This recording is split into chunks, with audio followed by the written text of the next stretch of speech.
Are you serious? And they want $15 a suit. That's all I get over that. Can you take me beside him? Yes, real. Congratulations. There it is. Item. The whirls and the hammers, of course. The less fortunate miner has an important job. That's to rotate the spike and make a turn after each hit of the hammer.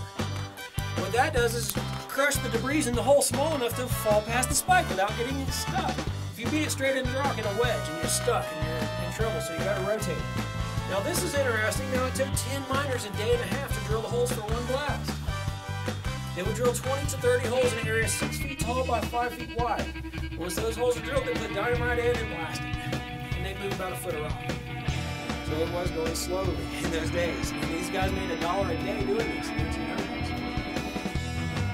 It changed a bit. Now, I know a lot of people cringe when I tell them about this, but it was safer than you think. Because I'll tell you how it was safe, because it's simple, they took turns. See, in the event that the operator of the spike gets his hand smashed, well, he don't get to go home. He gets to use a hammer now. They say that worked pretty well. So, anyway, the first drill they invented for underground use was hand drill. It had a big handle on the back, and you lean into the thing and crank the handle. The first power underground was steam, and then propane, and by the 1900s, compressed air. The drill over here, this is a pneumatic air drill. It's called the Widowmaker, because the guys they ran the drill in the beginning would live about 6 months to a year and a half. Okay, the reason they would die so soon is because they didn't know the particles they were breathing were deadly. The drill busts the rock into fine, microscopic particles, and they're airborne.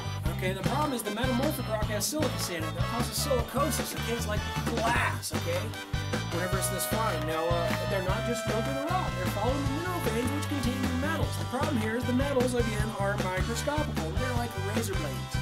So as they're breathing them into their lungs, they're floating around, cutting and scratching. The silica stuff is scratching and cutting and doing the same as the metals, and then they're accumulating as well. So they're bleeding internally.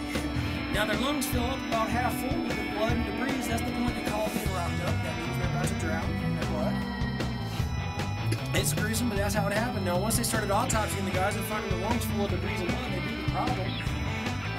So they had to solve it. They knew they couldn't throw the thing away. It's change mining. 2 men run it. They've taken the place of 10. They're covering them all down, but they're dying. So the solution was simple. They put a water jacket through the drill and through the drill bit. Now water is injected into the hole that they're drilling, and it catches all those debris before they can become airborne. However, it creates a slurry in the hole, which comes back out and covers you from head to toe. That's okay. It's better than dying in 6 months to a year and a half, right? So that's how it's still on today.